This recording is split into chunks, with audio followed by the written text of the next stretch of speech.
Hello everybody, welcome to Life Elite Christmas Day 16.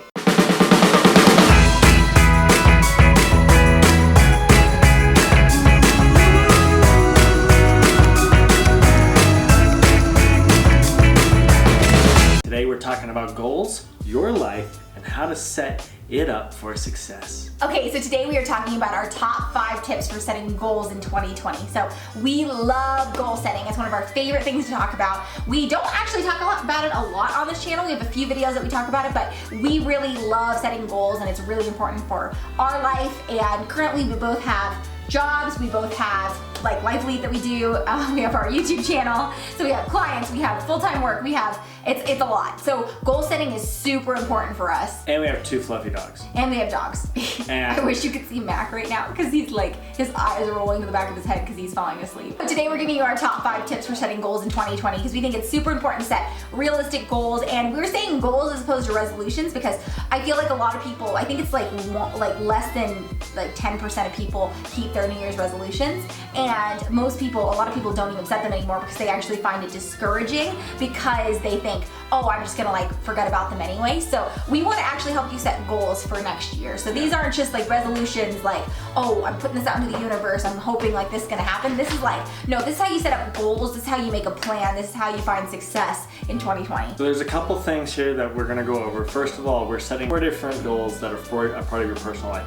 And what that means, the reason we do that, so a lot of people focus in on one particular thing, and there's this whole concept out there about laser focus on this side of your life. But the problem is life has so many facets that just focus on that part, there's 2 things that happen. Either it's not realistic because life is so complex, or it's not realistic because you get bored.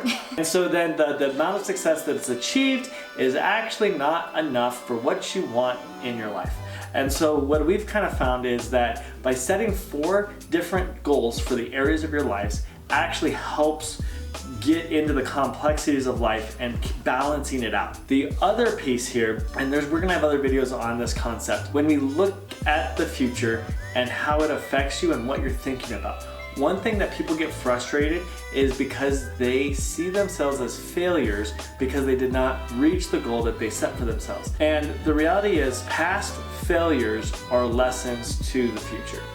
And that's a very important piece to actually reaching your goals, is figuring out what doesn't work so that you can actually figure out what's going to work to get you to succeed. Those failures are actually big ways of improving your life, and it's okay to have those failures. The other thing that people get frustrated with is when you look at the future all the time, it can be a lot of fun. Like me and Madison are obviously go-getters. We want to be looking at the future. We have a lot of goals, but at the same time, goals can be very daunting. Mm-hmm. They can provide a lot of dread in somebody's life of like, oh, I'm just anxious about this, I don't know what's gonna happen. And they create this anxiety about the future. And a big piece is you most of all want to be present. So when we create these goals, we're gonna go through and show how they can be achieved on a day-by-day basis so that you're present during the achievement of the goal rather than always worrying about how you're gonna get there. So for tip number 1, we're gonna talk about the Fab 4. And this is kind of like our categories that we think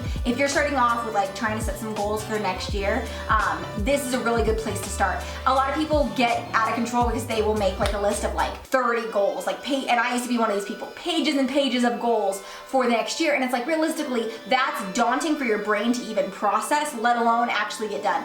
And not to mention writing them down actually creates a little trigger in your brain, making you think like, oh, I did something. It actually gives your brain a little like dose of like dopamine where you're like, oh, I did something, when realistically you didn't do anything, you just wrote it down. So keep that in mind. So we're starting really, really small. We're gonna start with just 4 topics, and you're gonna find a goal that fits into each one of those. And again, it's back to that balance, being present, making sure you're not overextending in one area like work and undercutting an area like family. To get started, we're talking about the Fab 4. The first one is family. Then you're gonna have a fitness goal, you're gonna have a fun goal, and you're going to have a finance goal. So for us, this kind of can look really different for anybody. For finance, maybe it's putting a certain amount in savings each month. And again, you can break that down into how much you want saved over a year, how much you want to save each month, how much you want to save each paycheck, whatever. It could be making money, it could be paying off debt, whatever it looks like for you. All right, so the next one is fitness goals. Now, when we talk about health and wellness, it's important for every human being. There's two big things that everybody's really interested in, but they're so long-term out there that we don't pay attention to them on a day-by-day basis. First one being finance, creating that legacy that people are looking into. But then the other one is longevity, living, promoting your life, the healthiest life you can live, and trying to, perhaps extend that to where you're not only sticking around and being able to have fun with your grandkids and being able to tie your shoes and get up and down from the floor while the kids are crawling around. That'd be really exciting to be able to do that at age 70, 80 and on.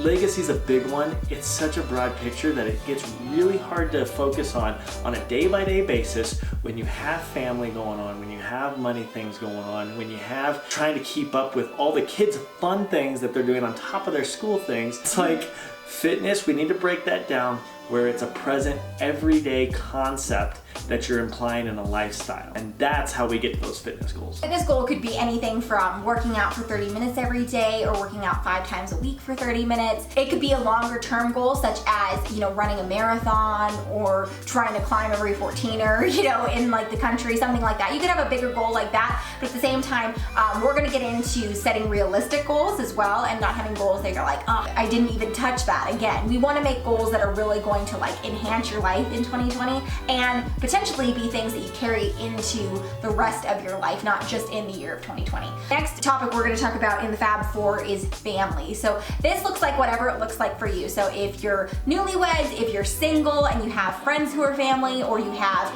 extended family that lives out of state and you want to take more time for them, if you want to spend more time with your spouse and have some goals for each other or for just your relationship, if you have a big family with kids and you want to spend like some one-on-one time with your kiddos, there's lots of different things. If you got like fur babies like we do and you want to make sure that you're giving them the best life possible, there's lots of things you could do in the family realm. So just making a goal that's going to bring them into the picture and make sure that you're making tangible, realistic acts of love toward them is really great, and it's going to really, really help you as well. So it's last on our list, but it's definitely not the last one by any means. This is very important, and that is fun goals. Fun goals are huge because it brings out the spark that you're designed to have in this world. By keeping that curiosity alive and going out and just, whether it's rejuvenating yourself, to massage, like something that's actually relaxing and refilling you, if it's, going out and doing a really good new hike.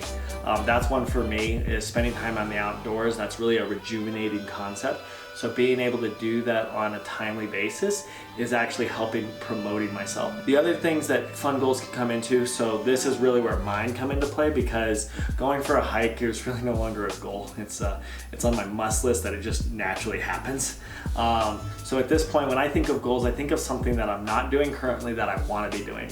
So in that example, mine's going to be learning a second language. I've worked on a bit of Spanish, but never really dived in fully. I think it's going to be a thing, if I were to really pay attention and really focus in it, it'd be really good to be bilingual, and I would love to pass on that trait to family. So it kind of ties into family goals and other areas of my life, and it's a game changer. As a fun goal, you also want to be productive in it. I would say that's how my brain works. Doesn't necessarily mean it. So if you're being productive, looks a lot different for other people and where you're at. If you have a hard time relaxing and you're like, man, if my life's just go, go, go, it's probably because you don't have a fun goal. That's so funny. Okay, so moving on to tip number 2. So tip number 2 is doing SMART goals. So we're not gonna get too into this because there's lots of videos that you can go watch on SMART goals and that explain SMART goals in like real detail. But we recommend doing SMART goals, and what that means is an acronym. It means basically that you come up with goals that are specific, measurable, achievable, relevant and timely. So you want your goals to have all of those different factors in it. So again, we're not gonna get too deep into this because there's like lots of videos on the internet about this. You can look up like on just Google SMART goals, it's a big thing. But this really helps you come up with goals instead of saying like, oh, I wanna run a marathon. You would come up with something a little bit more, oh, I wanna run the Disneyland Marathon in May of 2020 in California, and I wanna run it in this amount of time. So you wanna give yourself a realistic time. You don't wanna say, I wanna break the record if you've never ran a marathon before. Have to create them. I look at this as timelines. So you're looking at small, medium, and large, just like t-shirt sizes. No. So your small goals are really important because they're the ones that keep you going on a day-by-day basis, that are getting you the stepping stones to getting past the mile markers. The mile markers can be anything from the medium to large goals that you have in mind of the end result that you're looking for. So in Madison's example of the marathon, it's like, okay, you're a person that maybe runs a mile every week. Not that much. So at that point, we got to start building up your tolerance for running. So a small goal, maybe like say going for a minimum of a mile run every 3 times a week. That would be something, okay, now we've got this measurable thing that we're working on a weekly basis that's keeping you accountable to getting things done. At the same time, you're gonna map out, you're gonna create these, like say a medium goal in this scenario. If we are trying to do a full marathon, maybe our medium goal is the 13.1 miles, a half marathon. And we're gonna put that, a certain time out that's appropriate given the person's endurance or decondition process. Again, your small goal has to do with either a daily practice or a weekly practice. So it's relevant all the time that you're doing this process. Now that's the key part that we're picking up on these goals right now, is the big life-changing ones on why people haven't succeeded in the past, is because they get these big goals that are way out in the future and then they procrastinate like every other human being. And so at this point, if we're creating this daily practice or this weekly practice, now we can keep on track even if there's a dropped week inside of it. Yes, the big thing with big and small goals is you have, like, you think big goal like the marathon, the small goal is like working out daily. The big marathon can be like knocked out one and done, but it's not gonna happen unless you have those small daily goals. So breaking up your goal into like little bite-sized chunks that can again affect your life on a grand scale to where you're working out a couple of times a week instead of not at all where you're currently doing. That big goal of running a marathon can help you get to that lifelong journey of having a fitness practice. This goes into our 4th tip, which is breaking a goal out among months. So again, if we're going back to that marathon concept, which we're talking about marathons a lot because we're doing a marathon in April. We'll be doing a whole series about it on our Instagram, so definitely go check that out. If you go back to that marathon concept, you can't just go and run a marathon. You could, but it would be really miserable and probably you would never do it again, which is not the goal. So the goal for us running a marathon, for me specifically, is I currently don't really like running and I don't do very many competitive events. So I think it'd be really fun to start doing competitive events, and I think a marathon's a great place to start. So for me, what that's gonna look like is having to run quite a bit when I don't run very often because I don't enjoy running that much.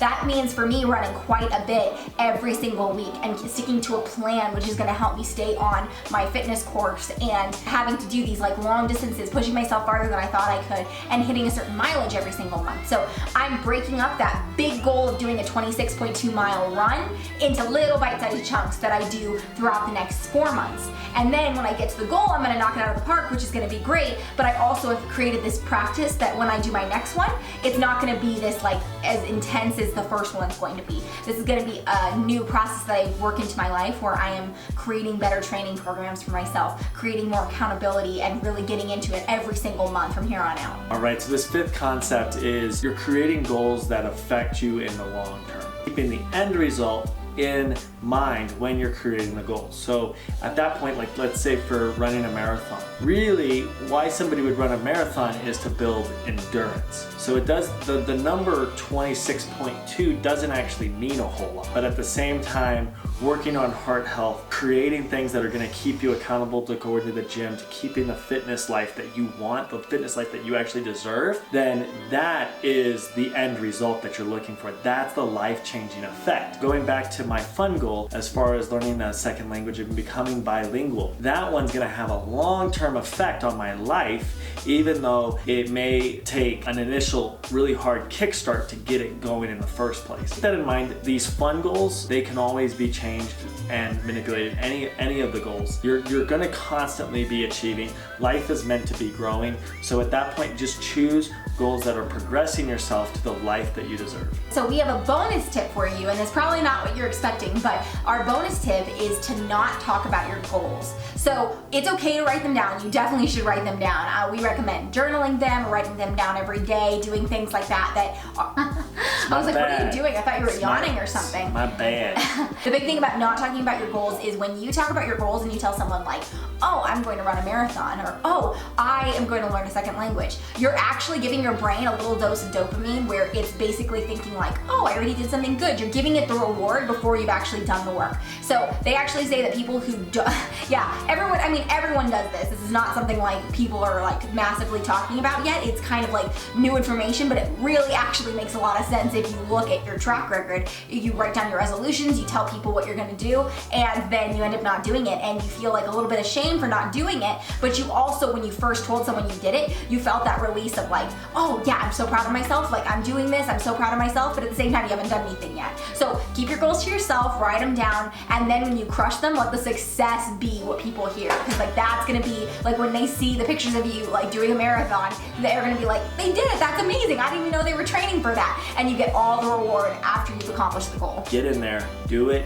experience it, and once you experience it, then make your decisions on whether or not you're gonna stick with it and that it's actually progressing your life. We hope you guys enjoyed this video. If you did, please give it a thumbs up, and don't forget to subscribe and click the notification bell because we have a lot more great videos coming to you for the rest of the month.